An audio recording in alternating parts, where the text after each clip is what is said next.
Hi, everyone. Welcome back to day 5 of our Inktober 2024 Beginner Tangles Challenge. I'm Yehudit Steinberg, and today we'll explore a tangle pattern called Florz. This pattern is inspired by the founders of Zentangle's older New England home. It's a versatile grid based pattern that's simple yet full of character, making it perfect for beginners. Let's begin by gathering our supplies. We're going to use a 2-inch bijou tile or your sketchbook for practice, a fine liner, permanent pen, a micron, or a unipin in sizes 01, 05, and PN, a plastic nib, a 2B graphite pencil for shading, and a blending tool for shading as well. Let's get started. Here's something I found out this week, and there is a video in the Facebook group on it, on different uh, fine liners to use with watercolor and which ones bleed. Unfortunately, I found that the unipin that I love, these unipins that I love for drawing, they did some bleeding. And I think I noticed that in one of the art labs when I was adding water to it. And I said, oh, it looks like it's bleeding. Is this waterproof? Well, they do say it's permanent and waterproof. So you need to just, I'm using Micron. They tested well, and so did Statler. If you want to check out that video, at another time you might want to do that if you're using different fine liners. I'm using a Micron 01 and I'm using a PN. Of course, you choose what you want, and at times if there I'm seeing that today with Bunzo we're doing a lot of inking, so I might look for uh, an 08 or to fill in all that ink. This is a 2B. This is a Statler Mars Lumograph. Nothing is wanting to show. There we go. Here you go. And a small tortillon blending tool. I'm using a 2-inch Renaissance bijou. That's Zentangle's tan. And I'm using that today for this series just to do something different. And these are the 2-inch bijous that I've done so far. And we're getting ready for 5 and 6, which is going to be Florz and Bunzo. I'm putting these in a coin holder. They're 2-inch coin holders, and it will hold all of the 31. And I want to do something fancy on this one. That will be the title, Inktober 2024, 31 Tangles. We're going to start by drawing. So if you have your sketchbook or you have something you are drawing on, we're going to start by taking a screenshot of Florz. This is a great little pattern. It's easy to learn. It's the first grid pattern that I teach. And most Zentangle teachers teach. So take a screenshot and we're going to get started. So when I pick up my graphite, I am adding 4 dots in a corner and I'm making a border. Oh, here's one that I did for the model.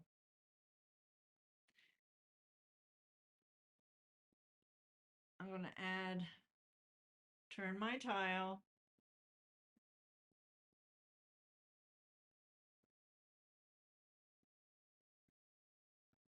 All right.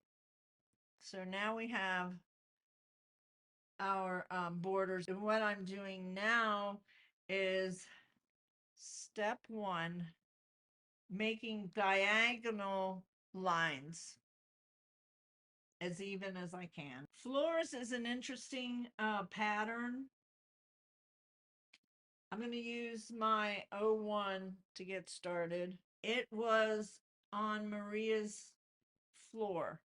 This pattern comes from turn of the century, early 1900s. A lot of tile patterns have floors, hence the name.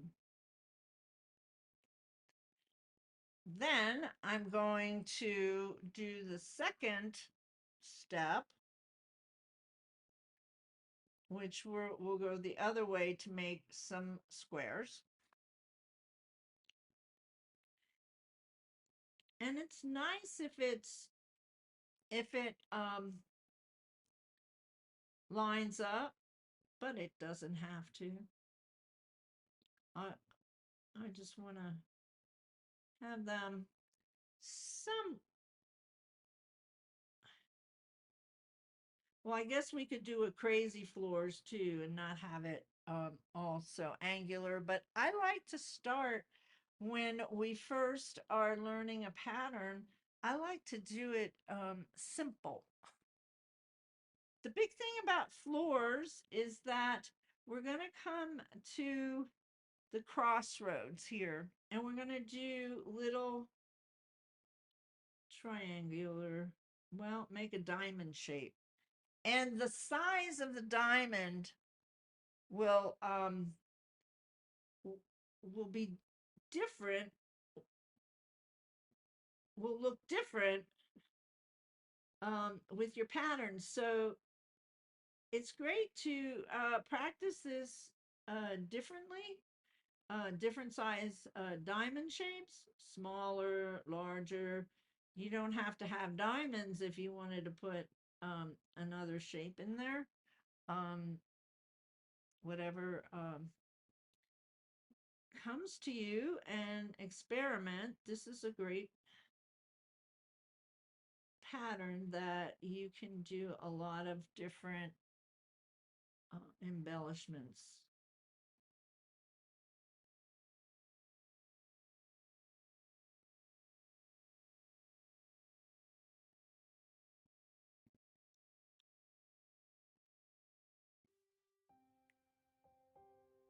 I have to keep watching the screen here and make sure that I'm staying on screen because I have it really magnified for you. All right, so now let's ink those diamonds in, and try this.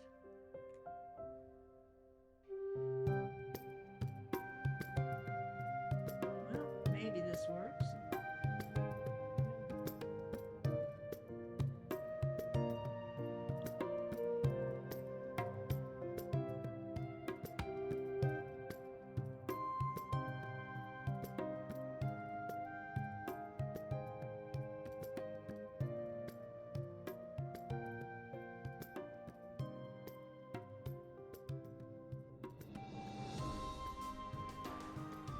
After we ink in these diamonds,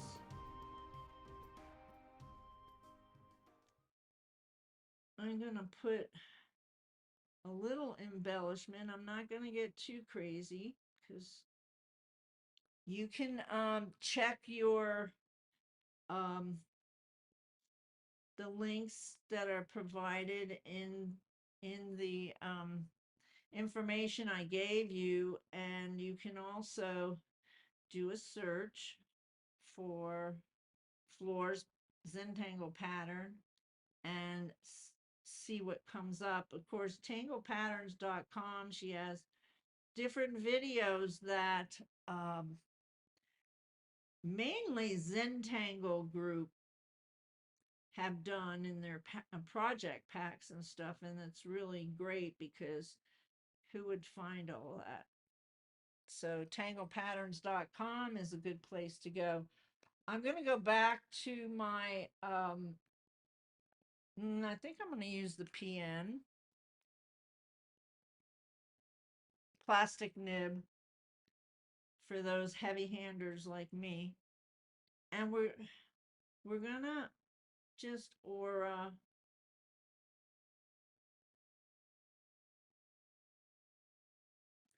around. And you don't have to follow me on that, but I'm going to just show you that you can. There's also a little space in the center if there's something that comes to mind you want to pop in there, but I want to show you the shading for this in just a moment that I really liked. It just took it into 3 dimensions with 2 strokes. So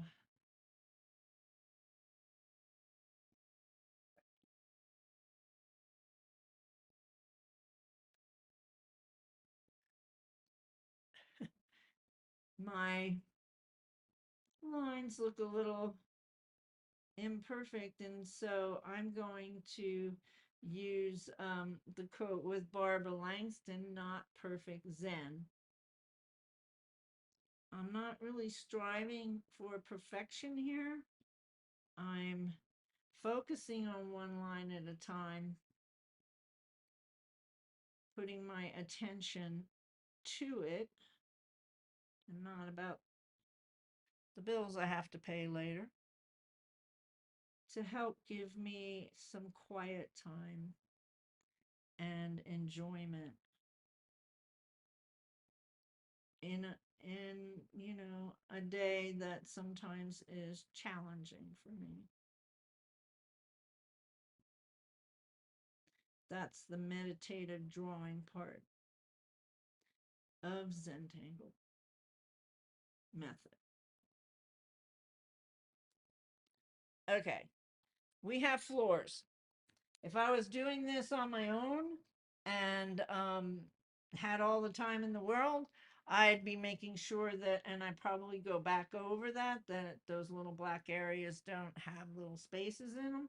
But let me show you how I'm gonna shade this. What I found was really interesting was this L shape. So I'm going to come in and give an L shape. Now I've done this without putting this aura, and we'll see how that affects it. So, but I found what happened is that I got this beautiful 3 dimensions by shading lightly the side and the bottom.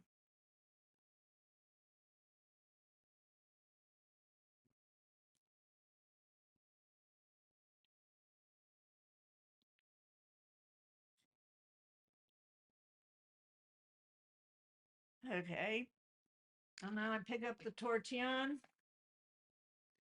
and notice that when I did the shading, I had my pencil facing the line that I was shading. When I am going to blend, I'm actually going to turn my tortillon or blending tool on its side, and I'm going to do some little circular.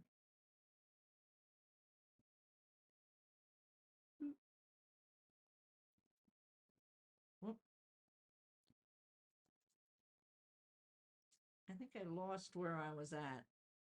Let me try to recap this in my explanation here.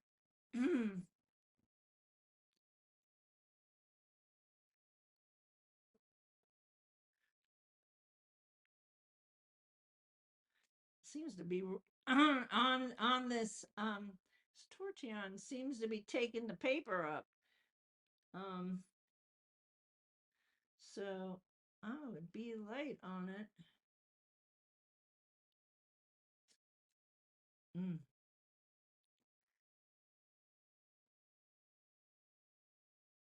Turn it.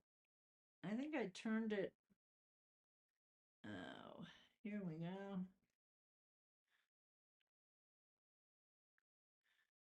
You know, sometimes things turn out as you like you think they are, and other times they don't. I'm not sure if this is turning out the way I had it planned. But okay. And then of course there are no erasing in Zentangle. Oh, nope. And I do not have that. But anyway, it's here's one side, here's the bottom.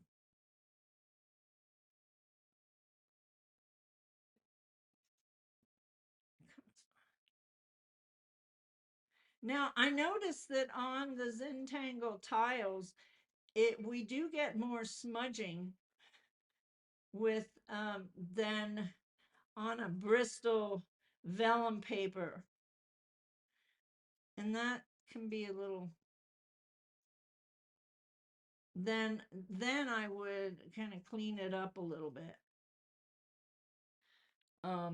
But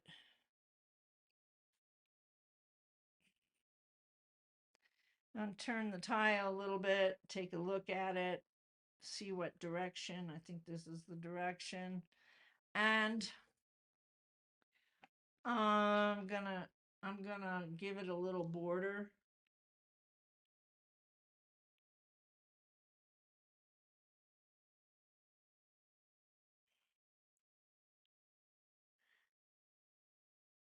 So I suggest when you do this again, if you were following along with me, do not do the aura, but just do that shading that goes an L shape, and see how that looks. I can show you maybe. Let's sign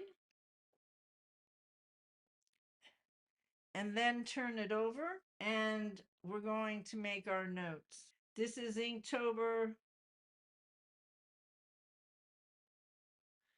2024. It's a good idea to put the year. I have been known not to put the year and look back and say, what year was that? This is day 5, the Florz, and it was deconstructed by Zentangle.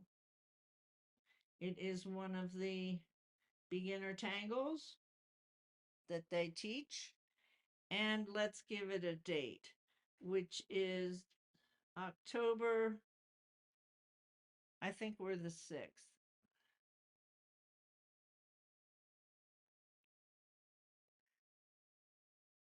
So now what we're going to do is I'm going to stop the share and remove the spotlight. And I'm going to see what we have. Let's just do this instead of going through everybody. Let's just all at one time do our mosaic and hold it up in front of the camera if we can, so that we get an idea of what everybody did. Awesome. Marie, hold it a little higher. And a little bit higher, Marie. There we go. Sam. Nancy, Kay. You want to hold yours up? Anybody else?